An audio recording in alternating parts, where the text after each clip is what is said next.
Welcome to the new sound of online radio. Welcome to the sound of Universal Broadcasting Network. 'Cause you make me feel like I've been locked out of hell. A mix of today's hits and hard-to-find favorites, combined with the most entertaining and intriguing talk anywhere. This is your sound. This is the sound of Universal Broadcasting Network at UBNradio.com.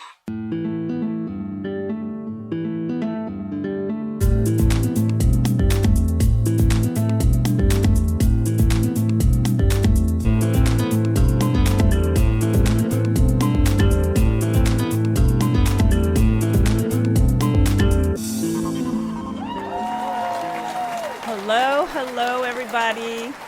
Welcome. No, you are seeing straight. We are Del and Debbie's Mind, Body, Soul.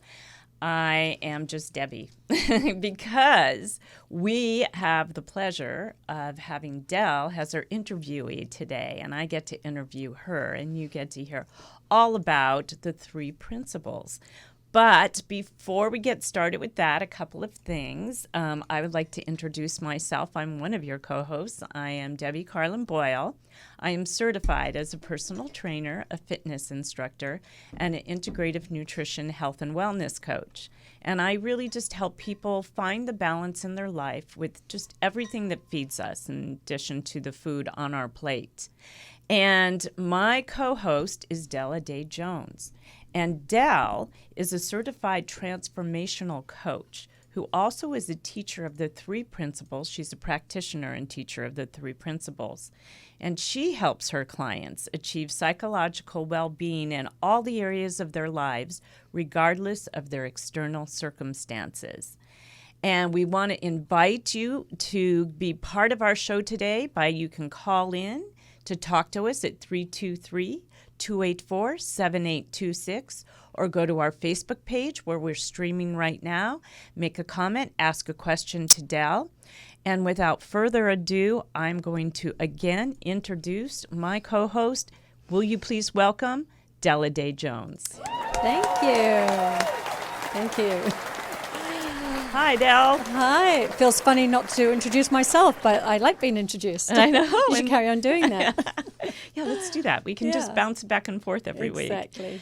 Well, welcome to our show. Thank you. So thank you for having me. So one of the reasons why we're doing this is because Del and I do have our own practices, and we are both coaches within our own rights. And we both practice different modalities, and we want to impart the information to our audience. And so every once in a while, we're going to shift gears, and we're going to change places and interview each other. And Yay. Today's one of those times. So Del is our special guest today, and we are going to talk all about the 3 principles. And what are the 3 principles, just to get started, Del? Well, first of all, the 3 principles are of mind, consciousness, and thought. But before we go there, I was going to give you a little bit, just like we do with our other guests, where we go a little bit into their history of who they are. Yes, we what need to they do do. that. That's right. How did you get here? Exactly, and how I got here. So basically, I grew up in a very unconventional family. And as much as it was a lot of fun, it was also very painful at times. And I grew up, feeling, I don't know, I just didn't fit in. I had a lot of insecurities. I grew up without a father. Well, let's get more into why it was unconventional. Tell our audience that you... So I had a wonderful mother, an amazing mother. I'm one of 7 children. We also, I grew up without a father. He had literally nothing to do with us on any level. And and he lived quite close by. So we would. And did you always know that from the beginning? Yes, that I he knew was close. Yeah, yes. That had to just add salt to well, the wound. it did. You know? It was like you were literally invisible. Yeah. And then as a child, I took that on to mean that there was something wrong with me. Of course. That if I had been prettier or more, You weren't enough, anything I could be, then maybe I would have caught his attention. So I basically, that was just a belief system that I decided was true and grew up with. And it resulted in a lot of dysfunctional behavior on my part, let's put it that way. And by right. yeah, and then also my mother, because she wasn't helped financially by her father, she opened up our home to a home for mentally handicapped people.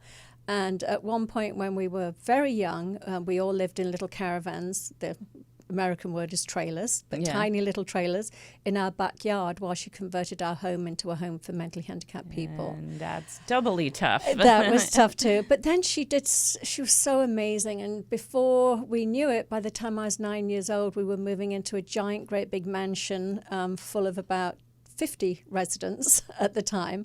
But we were all scattered around this great big rambling mansion, and there was no real hub of a home or a family. Yeah. My mother was so busy being parents to not just 7 children, a parent rather, But single to the parent. 50 But patients. to the 50 residents that lived Yeah. with us too that needed incredible care. And I think, as you know, I've expressed to you before, I'd like to say that it was all wonderful, and I was really generous and shared my mother with everybody. But I was pretty jealous growing up Of that course. I didn't get her They were attention. getting the attention and you weren't. Exactly. Yeah. So when I first came here, when I was about 21, I definitely had gone through some major struggles as a teenager. Almost not even knowing if I wanted to be on the planet. I just felt that I didn't fit in that well, and wasn't even then. It wasn't that there was something wrong with the world. It was something wrong with me, that I didn't seem to be able to navigate it that well. Teenage years are so difficult, They and are. no matter what. But with all Exactly. these extra circumstances around you, that makes But- it even more difficult. But the beauty was it put me on a search. I mean, I was on a search to find out what all of this meant. You know, I needed to make sense out of my life, and I started at a very early age. I started at 21, working with people like John Bradshaw and his sort of Healing the Shame That Binds, his workshops, and I think I mentioned Beverly DeAngelis and just a lot of others. Amazing, amazing work. So I'd always been on that path, and you know, even though I got married and had children and had this wonderful life, there was still this search in me to really understand that, you know, I was still struggling, I would say. And I did spiritual psychology when about 10 years ago now, I graduated from USM. And So that's the University of Santa Monica. And that was very helpful, as you know, that plus 30 plus years of therapy.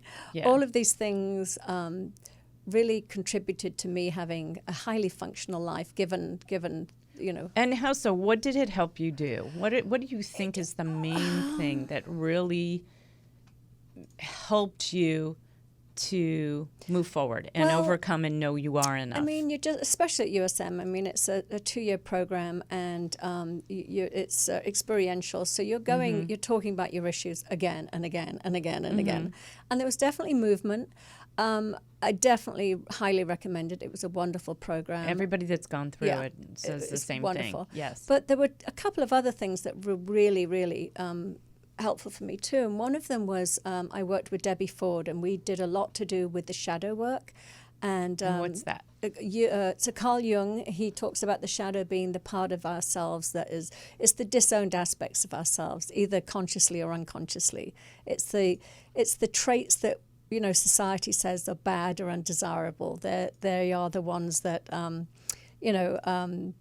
anger, you know, little girls shouldn't be angry or should be pushy. Oh, okay. They should, you know, have good manners, not to be greedy, not to be selfish, all of those personality traits that we deem as bad. And depending on where you grew up, I mean, sometimes it's more acceptable and other times it's not. But for me, you know, having gone to a convent at a very early age, the nuns used a lot of shaming to keep you in control. yeah. So and plus, you know, the dynamics of my family growing up, I grew up with a lot of shame. And so I was always trying to be perfect and denying or consciously or doing everything I could to not be those bad qualities that I thought that human beings had.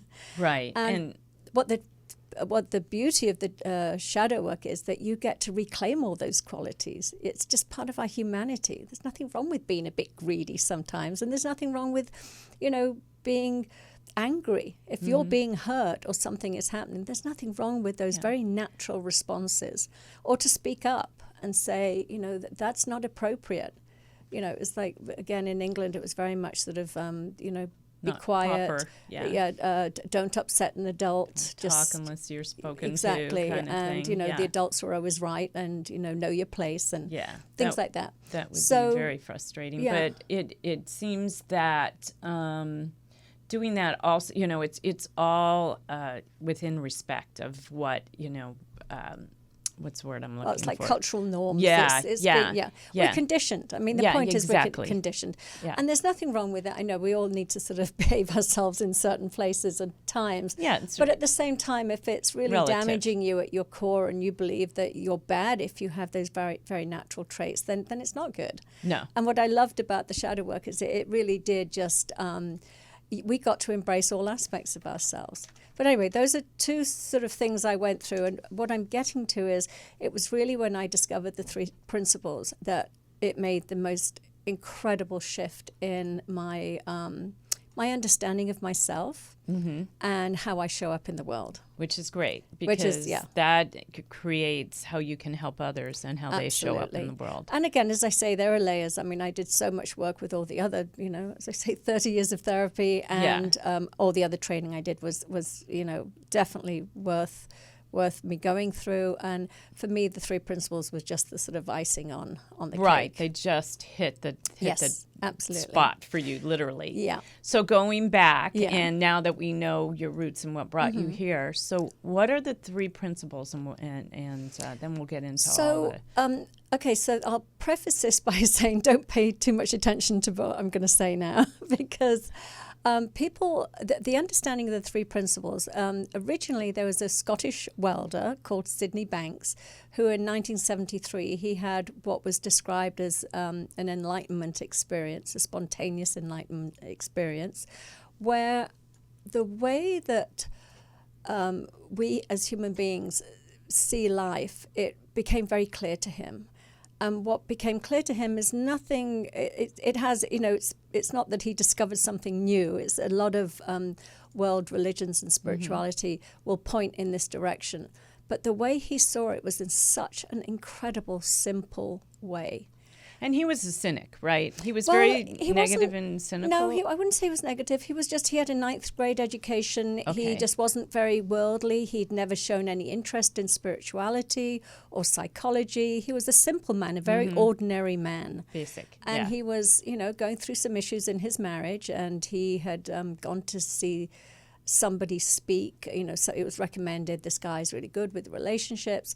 And it wasn't even the person he went to speak to, in fact, that sort of triggered something in him. It was actually one of the other participants, another person that was going there, participating in this workshop, who he was talking to, who happened to be a therapist. And he was saying to the therapist, he was moaning about his problems and everything. And the therapist turned around and said, "Oh, Sid, you're not insecure. You just think you are." And something in that comment... Something in that comment just sat with Sid. And it was later, I think within a couple of days, that he had this sort of, want of another word, this incredible enlightenment experience where the information was downloaded into him. He experienced this sort of white light, and he felt that he really understood how the human psyche and spirituality and psychology work together. And as I said, he called it the 3 principles of mind, consciousness, and thought. And that's where things get sticky. Yeah, because they all sound like the same thing. Well, they sound... That they could be... Your mind is your thought and your consciousness, right? Well, mind, in the way that he was referring to mind, is he talks about mind as the energy behind life. The another word for that is the intelligence behind life, the universe, God, spirit. Okay. All of those words are what he calls mind. It's mind with a capital M. Okay. And then energy. And then energy. It's the energy behind life. Behind life. And then thought is something that is our ability to create ideas from that energy. So Okay. it's our, we all have thoughts. We have Right. hundreds of thousands Right. of thoughts a day. Constant. Thoughts. But thought, and this is why I say just don't get too hung up on these words, because if you get hung up on them, they'll take you down the wrong path. Well, you try. Yeah. Yeah. You So then trying to make unconsciousness is just really our awareness, our level of awareness and our ability to really make sense out of what we're perceiving. Okay. Okay. So now I've said that, it's a trilogy, or trinity rather. It's not, one isn't better than the other. They work together. And just like electricity, you know, when we put the light on and it, you know, everything becomes clear. Yeah. It's the same thing. We don't need to understand how electricity works to get the benefit of it. Right. So I tell my clients, don't get hung up on the word mind, thought, and consciousness, or those three words rather, because then you'll start going down this rabbit hole of the intellect, of trying to figure them out and what do they mean and things like that. So the important thing to realize is that it's and I'll go further as I describe what this understanding points to. It'll make more sense rather than trying to figure out the three words. Because you say that you should understand the three principles through the heart and not the intellect. Yeah. So, and you say listen for the feeling, not the words. Yes. So what do you mean by Well, that? because the thing is, it's like, you know, when we listen to music, we're not hanging on to every note. We're not listening to the words. I mean, sometimes we listen to words, but we're really feeling it. We're the moved. vibrations of it. We're moved by the sound and the feeling it's invoking in us. And the same way with the three principles. When you understand what it's pointing to, what it's saying about the human condition and how we perceive life, that's all you need to know. You don't need to understand the definition of what mind and what consciousness and what thought means, because that's just going to get you stuck in your head, and you're going to keep discombobulated Yeah, if you try to do that. Yeah. So basically, so why I say it should be understood with the heart is, again, as you listen to it and you listen to it described, more from listen with within. an openness. Because if you listen with your mind, you'll start going, you'll look for the yeah buts. I always say the yeah buts, or the but that doesn't apply here. Interesting. Yeah, it because we really- all do that. We all do that, but that's our minds. So that's our minds dismissing a thought. It's no. If we say yeah, but we're, Well, yeah, we're but like it's- we're changing gears, kind of. Well, let me like- describe what the understanding is, Okay. so that people understand, because then that's where the yeah buts come in as well. Yeah, that's all great. That sounds great, but there are exceptions to that. The yeah buts are the exceptions. Okay. And so what we are trying to say is that the way we're brought up to believe that our outside world impacts us, and what is happening in the outside world is causing us to feel a certain way. Like, I feel really good today because somebody flirted with me at the gas station.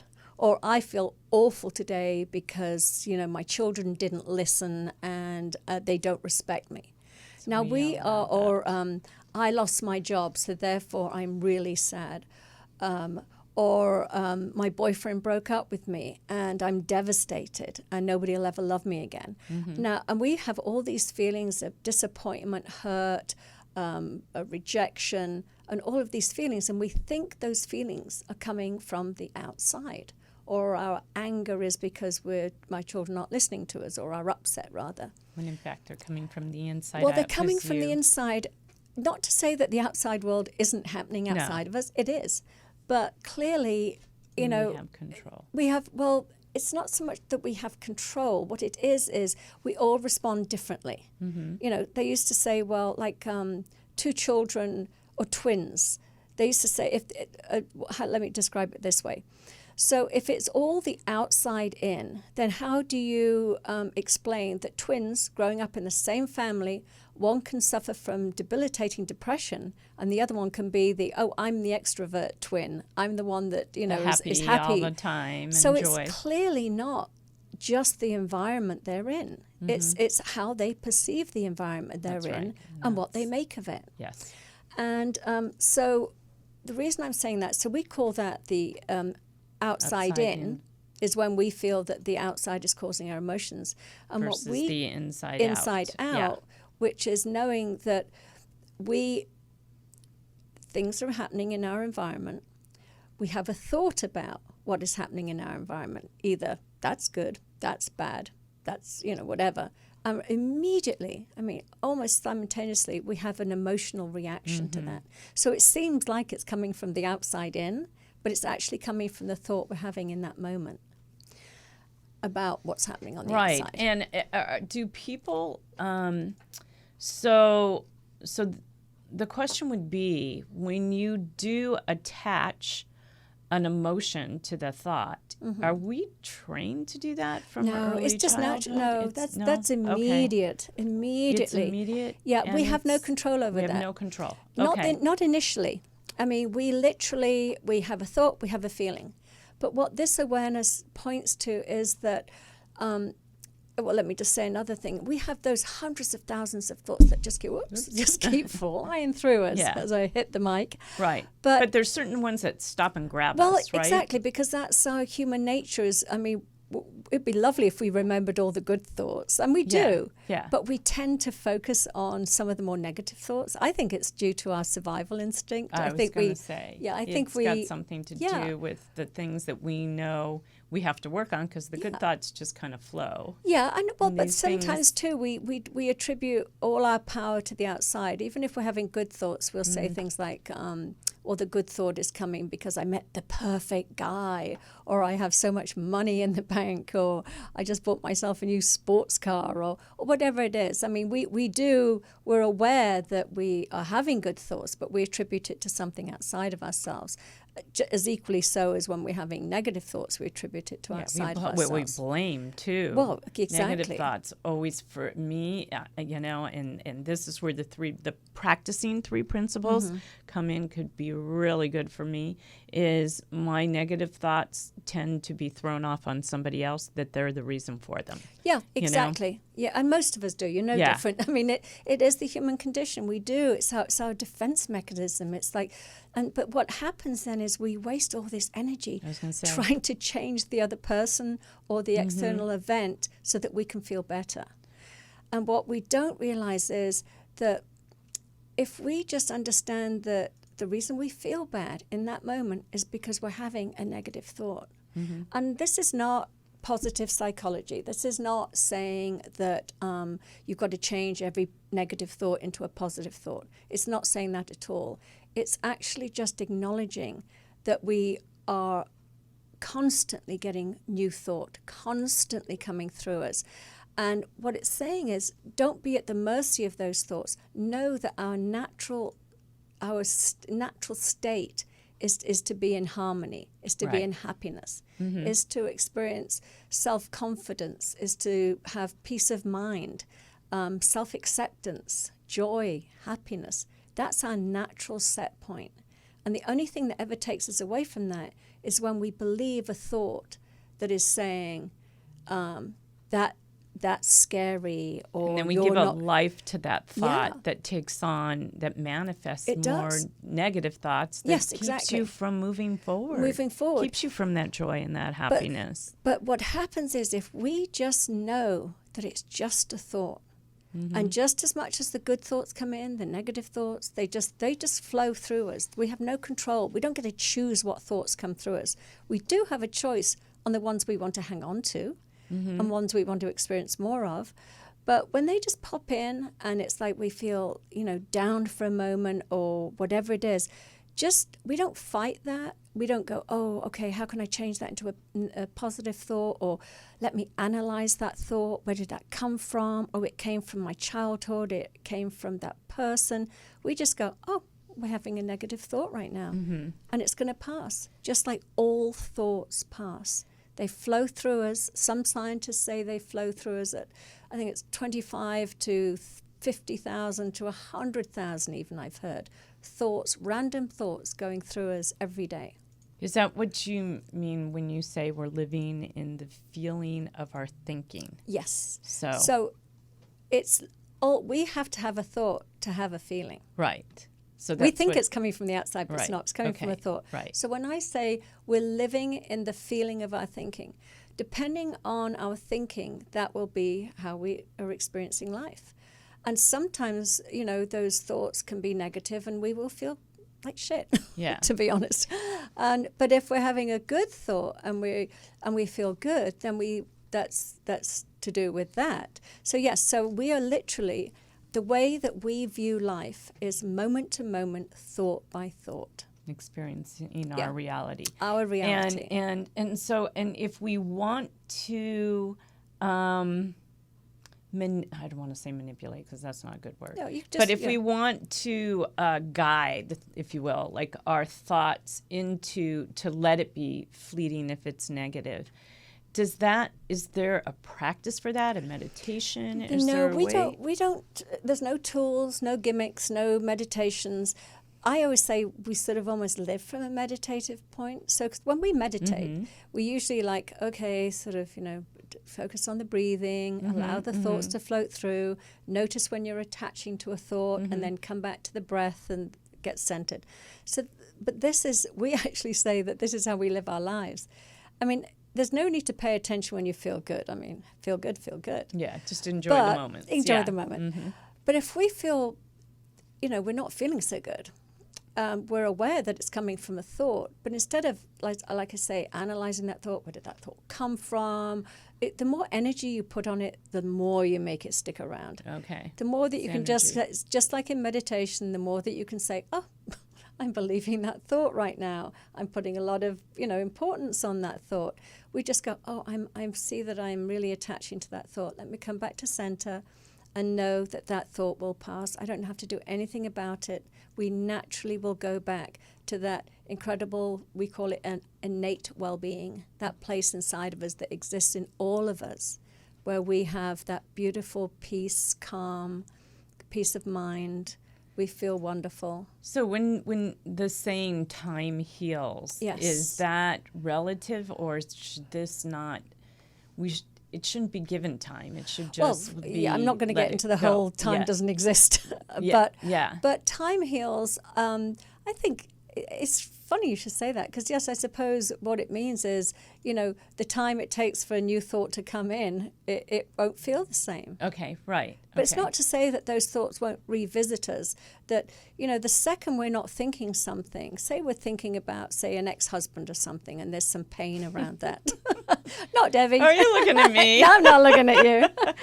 But okay, let's say that. Go ahead, use me. Just as a random, just deal with me. A random thing. Help me, please. But when you're not thinking about something that they may have done, or that you think is creating that upset in you, when you somehow get distracted and you think about something else, you don't feel that pain. No. It's only when you're having that thought. Yeah, I create it. So it's but we don't blame ourselves. We don't say, oh God, why are we having that thought again? I thought I was over this. Time should have healed this. We don't say that. We just say, oh, I'm having that thought again. I don't have to believe it. It's just a thought. And it will pass on if I don't judge it or try and control it. It will just move on. When I get distracted by another thought, it will leave. But they leave faster when you leave them alone. Yes, because you could make them grow by giving to them, giving the energy, like you said. Exactly. Because you could start to, one thought manifests another sort of negative thought towards that one thought, and then before you know it, your stomach is turning, it's taking you down, and it's creating. The illness comes from those kinds of things. That's why the practicing of the three principles, knowing how to use that in your own life, could really save your life in a lot of ways. It can, and it's not, and it's like I said, it's just really, if I boiled it down to the essence is knowing that that thoughts are just randomly coming through you. When you lock on a thought and you stay on it too long, it can start just it gets ugly. But again, if you judged yourself for it, it would just make it worse. But what I also want to talk about is the world of the form and the formless, because that's so important. Now, the world of the form is what we call the physical world, the dense, this thing here, this mic, people, things, cars, houses. That's the physical world. And that's the world of form.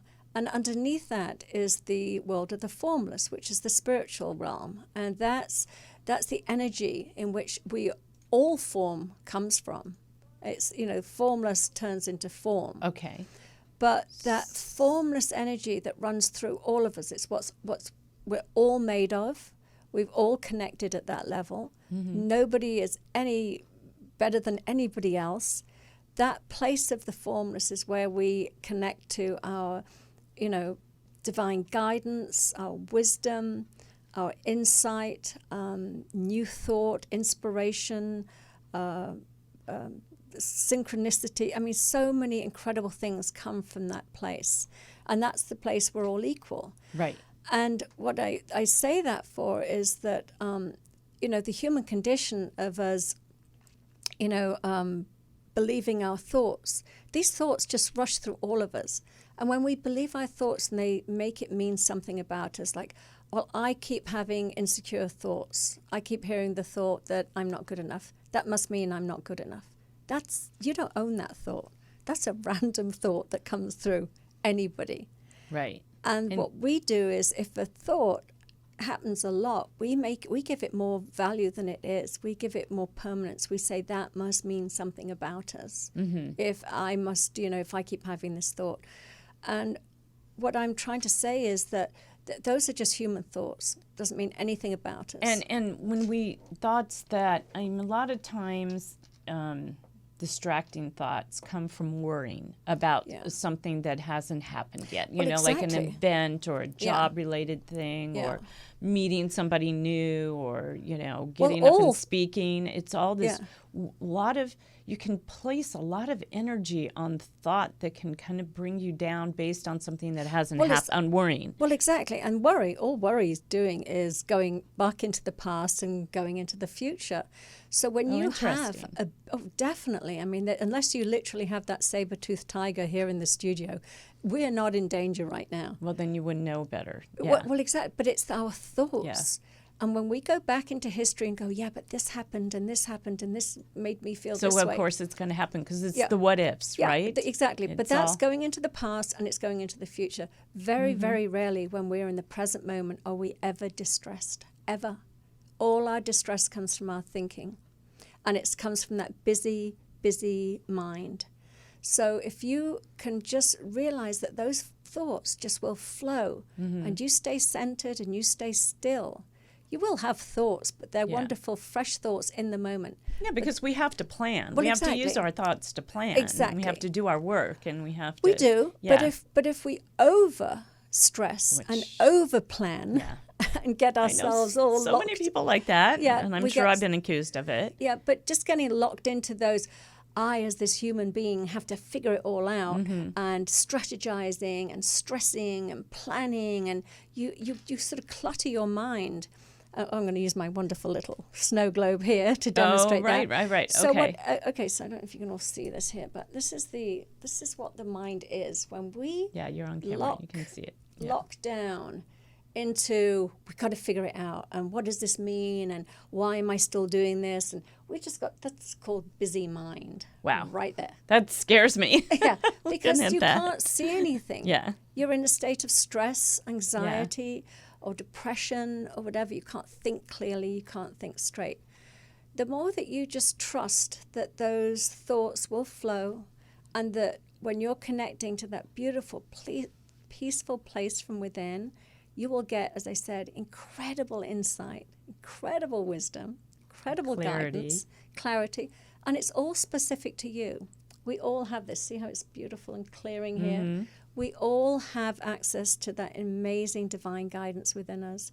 So as three principles practitioners, we don't coach, we don't guide you, we don't advise you. We just keep pointing you back in the direction of your own innate wisdom inside of you. So that takes practice, though, correct? Yes. In terms of you not letting those thoughts take over on the what ifs. Well, I always say we have a built-in alarm system, which is wonderful, which is called when you feel yucky, you know that you're believing some negative thoughts. Yeah. It's there already. Okay. It really, that's all you need to know. Yeah. Is if you feel horrible, you're feeling in pain or upset or sadness, that's just a reminder that you're listening to your thinking at that point. And that's just consciousness of being aware that that's you know what we're when you start to feel bad, where's this coming from? Oh, I created it. It just yeah. say it's coming from my thinking. Yeah. That's not to say that there are events out there that aren't, that you shouldn't be thinking about, that are not good. But, say you're in an abusive marriage. You can be in an abusive marriage. Now, if you're using your head and your thinking, you might start going, well, this feels awful. I feel like I'm being abused, but I can't leave because how will I, make money? And I'd rather be here than be alone. And you can start playing all these thoughts. That's right. You're not going to have any clarity of what to do. To be able to do the right thing. To be able to hear what's right for you. So the more that in that moment, so it's not denying the external event, but it's understanding that your confusion and your pain is coming from the thoughts you're having around that event. And the more that you can get quiet and not let yourself get carried away with fear of the future, fear of the past, or anything like that, the more that you can get quiet and drop down into that place, that's where you will have that incredible guidance and wisdom to really let you know that there are options for you. Well, And that's so that's so important because fear is that accumulation of these thoughts on this is what it is. It's that place that we go that brings us even deeper into the darkness, and then it paralyzes us, and then we can't take action on what needs to be done.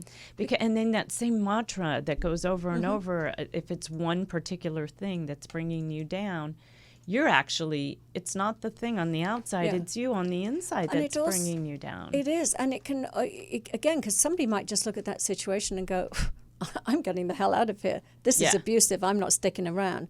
And just move on. That's right. I just really feel clear about it and very clear.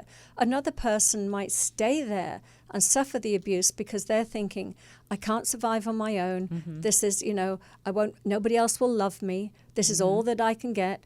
Then another person might say, this is completely unacceptable. I'm going to say that we need to get help. And unless we get help, I'm prepared to leave. Right. So there are many different reactions that can be had. Handling it. But when we get caught in that thought storm, we can't see clearly. Well, you get paralyzed. We get paralyzed, exactly. You can't see clearly what that next action step should be. You get stuck. You don't grow. You don't make the changes that are needed to change. Well, you don't get the guidance. Yeah. Because our brains are like computers. We only have experience from the past or what we've read, and we only have, our imagination of what's going to happen in the future is based on the past. So again, it's a loop. There's no fresh thought. There's no inspiration. There's no wisdom coming through saying, hey, listen to this. How about this? Because you're just like you're this, cluttered. Cluttered. Yeah. Interesting when you actually stop and think about that, because it's so true. It's so potent and so true. But we don't give thought to our thoughts. This does that for us. And again, another thing I want to mention is just like the physical body heals itself. I mean, we think if we break a bone, it's the cast that helps it heal. No, it just lines up the bones so the body can do what it's meant to do, which is to heal itself. Just the same as a scratch, we think it's the ointment and the Band-Aid we put on that made it heal. It's our body healing itself. The only time unless we keep scratching at it. Keep picking at it, it will get worse. It will get worse. So the psyche is the same. Our psyche heals itself. So if we quiet the mind and find that place of inner peace that is within all of us, I mean, that's our natural state of being. So when we're upset or in addictive thinking or addictive behaviors and things like that, and, sometimes, we think that, again, it's the power is outside of us. I need a drink to calm down, or I need a pill to calm me down. Or I need a piece of cake because that will make me happy. Yeah. Those are just thoughts. Yeah. So those addictions or habits that we have, they're not who we are. Right, but it's interesting because our childhood has really created that because as kids, they were they were prizes. Yeah. They were for doing something good. Oh, here's a piece of candy if Yeah. you stay quiet. Here's this Yeah. if you do that. Yeah, but you again, know, and Debbie, just using you as an example, I mean, some people grow up in a house where love or treats or rewards Mm-hmm. are given in food, and sometimes some parents abuse the food and they become unhealthy and overweight and things like that. Now, sometimes people will, as children will grow up, and as adults they will mirror what their parents did. absolutely. And you can say, well, it's not their fault because they were brought up in that environment. But your example, you had ill health and eating Processed food processed growing up food in my house around was you. and a lot of sickness and death actually. And you, instead of becoming like your parents, you actually went, I'm not going to become that. That's not what I didn't want to Exactly. do. So we can say it's our outside environment. I mean, we're impacted it. I'm not denying we're not impacted Yeah, it. But that's- ultimately, the thoughts that you had separated you out from continuing that pattern. That's right. Whereas for somebody else, their thoughts might be, well, this is the way life is. Yeah. This is the way my parents did it. This is the way And I'm they going to do just it. settle in. I know. I get a lot of that with my clients too. Well, I grew up this way. Yeah. And that's like, okay. Yeah. But that doesn't mean it has to stay. And I can't say it. I would need them to discover No, that exactly. for themselves. But Exactly. that's how, as a coach, that's what I help them do. Yeah. Is that they have the power within them to make that change. Because And that was just a thought they had. I was just going to It's a say. thought they had at one point. Maybe That's when where they they're were very, supposed to be. Yeah, when they were very young. And instead of questioning that thought and just saying, well, that's an interesting thought that came in. Is it true? Yeah. They just keep playing it and playing it. And all of a sudden for them, it becomes truth. That's right. And whereas in fact, it's just a thought. Yeah, and it's so healthy Yeah. to know this. I wanted to know? give you an example of thought in my life, which I grew up always believing that I was claustrophobic, and I was terrified of water. And you were. Yeah, I don't of think I the knew that ocean. about it. Oh you. yes, About yeah. oh I don't think I Well, did. Okay. anyway, Now I but do. because we haven't been in the water together on a lift. Yeah, that's true. But anyway, so last year, after I, known about the principles for about a year, and I would challenge my thinking, I actually was lying on a beach in Ibiza with my sister, and we're lying there, and she goes, oh my gosh, she goes, it's such a shame that you're claustrophobic and afraid of water. And I said, oh, why? And she goes, well, if we can take these little canoes, we paddle out of this bay and come around, and there's this tunnel that you paddle into, but you have to lay flat on the canoe because the roof of the cave basically is so low that you can't sit up on the canoe. You paddle through, and then you get to this open cave where this shard of light shines down, and it's so beautiful. And I mean, this cave is so deep, and I began to feel my anxiety growing a bit. Starting to hyperventilate the thought of it. Yeah, and then she kept saying, oh, it's so amazing. You'll never get to share that with me. And I'm lying there on the beach thinking, if this is really true, and these are just thoughts, and I've had a thought all my life rather, that I've just believed. Mm-hmm. Maybe it doesn't have to be true. So I sat up and I said, let's go. And she goes, no way. Oh, you're going to freak out. No, you can't do this. And we did. We paddled out. I laid out. First of all, I said, how long does this tunnel go for? Yeah. She goes about 10 minutes. It's a long time. It's a long That's time. like- Anyway, bottom line is I did it. Because the whole Good time, girl. if I started to feel that reaction coming up in me, I just said, it's just a thought. Yeah. It'll pass. Wow, And- so you and it- utilized it. I That's great. absolutely got to experience something that I never would have experienced before, because I was prepared to say, or challenge that it was just a thought. And how was it? It was incredible. Was it? And so worth it. Aren't you glad you worth did it? But probably it wasn't even the cave and experiencing that was so amazing. It was the feeling I had inside of myself That's that I right. wasn't living such a limited life anymore. Right. That You have I two could- rewards. Yes, that exactly. you got out of that. Absolutely. Absolutely. And so has that's probably opened a lot of doors for you with claustrophobia and fear yes. of water. Yes, and, I don't even think about it anymore. And but I have so many stories to illustrate. I used to, sometimes drink a little more than I should. Like at night, I would say, oh, I need my reward. Or I have a glass of wine. Yeah, I deserve this. Yes, Yeah. exactly. And now I'll just say, oh, I'm having that thought. it's probably not going to be there very long, and guaranteed it's gone within like a minute. People could use that for weight loss, They too, could do it for food. anything. Yeah. For anything. Because we keep attributing our well-being to what's happening on this outside of us, whether we have a healthy bank account, whether we're in a good relationship, whether we are relaxed because we're having some alcohol or a drink, or we're comforted because we're eating our so-called comfort food. Right. All of those feelings, nothing is from the outside in. It's all from the thought we have in that moment. Out. Yeah. Interesting. Yeah. Gosh, when you really put it like that, it's so true. It's so potent. It's so true. And the other thing I did want to mention is just as much as we all walk around in our thought-created reality, everybody else does too.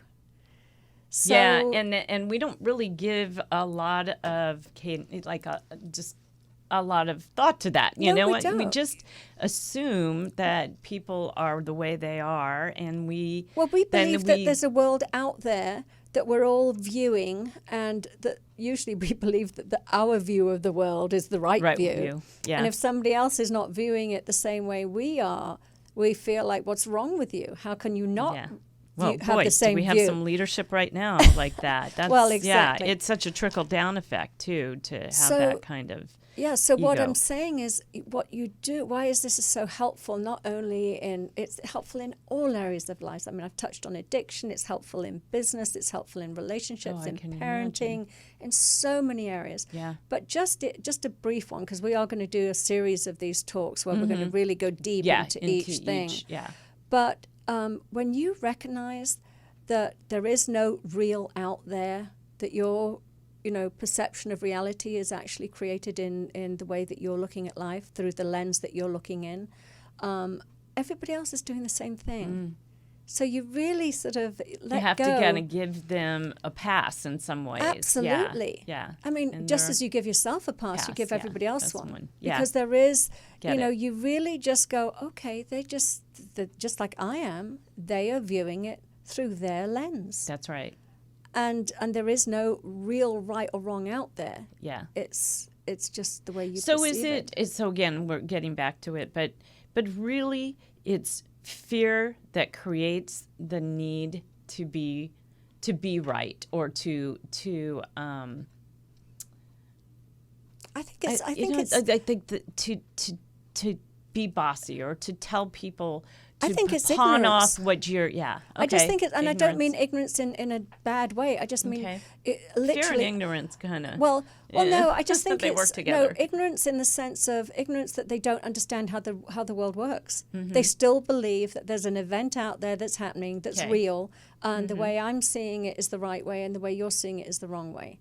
Now, if they really fully understood the inside-out reality as opposed to the outside-in, they wouldn't have that expectation, and they wouldn't believe they were right. They would just realize that what they're believing is their truth. Their truth. But there is no universal truth. World peace if everybody could practice this. 100%. How do you get the word out on this, Well, that's what we're trying to do here. I mean, it's being used in so many different arenas right now. I mean, this is, I'm working with some of the most incredible mentors, I'm a mentee rather of teachers that first came across this understanding, psychotherapists, psychiatrists, people like that saw that this understanding brought so much more healing to the world than regular therapy.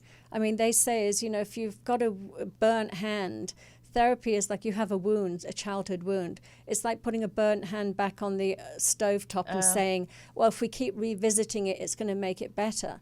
Well, sometimes it doesn't work that way. And so the understanding has been used in schools. It's been used in Chicago, in gangs. It's used in prisons. It's used in addiction centers. Wow. It's absolutely taking, I mean, I love therapy. It helped my life. I love it. But this has brought so much more healing. I was going to say. So much quicker. My relationships have improved. My parenting has improved. I don't take things so seriously. My temperament, I'm far more even-keeled. I don't get so as upset anymore. If I get upset, and I bet it's manifesting like you're not you're probably feeling better physically too. Like you're not getting Absolutely. sick anymore because Yeah. those kinds of, holding in and getting upset Oh, about yeah. everything, that kind of stuff just Oh, I manifests used to be a into terrible disease ruminator. I used to really sort of, if I had an issue, I thought about it and thought Yeah, about it and thought about yeah. it. Now I can just let things go. You need to work with one of my daughters. We'll talk. I need to work with a lot of people. Yeah. No, it's very simple, and when people get the concept, you don't have to have years of therapy. Yeah. I mean, it does take practice because we do forget. what I was We gonna say. innocently keep thinking, well, I feel this way because Yeah, of. and we put the blame on Yeah. somebody else, something we else, attribute or it. everybody out there who's, Yeah. here we are in LA, and it with doesn't our have to be driving. people. It and- could be like, well, I don't have enough money in the bank. I don't have this, and this is why I'm upset. Well, Yeah. you know, and sometimes it's his fault, their fault, her Yeah. fault. Yeah, or my exactly. fault even. I mean, Yeah, yes, and then we you blame start, and then you beat ourselves. yourself up, and that's Exactly. no good. I mean, and with you, this, go a ahead. it's a very gentle, loving way of knowing that we're just human, and this is the way that human beings. I mean, we say we're spiritual beings having a human just going to experience. ask you about that. Yeah. I wanted to end on that Yeah. note. So we are human beings having a A spiritual- spiritual Pierre de existence. Chardin. He was a Okay. French philosopher and professor, and that's his We are phrase. spiritual beings having Having a human experience. Yes. So And well, the end of the phrase is not spiritual beings having. I'm sorry, not human beings having a spiritual experience. So it's Okay. basically that, and that is what the three principles points to, is that understanding that at our core we are all perfectly happy, healthy, and whole. There's nothing that needs fixing. All of this coaching that keeps telling you that you'll be happy when you get this, or if you do what that, or your if you- goals, and when yeah. you achieve your goals, you'll be happy. It's happiness is within. Everything we need is within us. All the guidance, the wisdom, everything is within us. We don't need to be reaching out outside. So all we do as three principles practitioners is keep pointing somebody back to what's inside of them. We help them to get home to themselves. I love that, Del. Yeah. That's fabulous. Thank And we will dig deeper into this to help our audience. Yeah. I just love this lesson. Thank Great. you so much. My Our time is pleasure. up, but this is Thank great you. that we got such an extreme details of the three principles, because it's really This important is a stuff. broad brushstroke of the introduction. We can go a lot deeper. Yeah. Well, it's our show, and we can keep putting it out there. All right, That's everybody. wonderful. We want to thank you, Del. Thank you for you. joining us today. We're going to be back next week. We're Del and Debbie's Mind, Body, Soul. Bye, Thank everybody. you. Thank you, everybody. Thank Bye-bye. you, Del.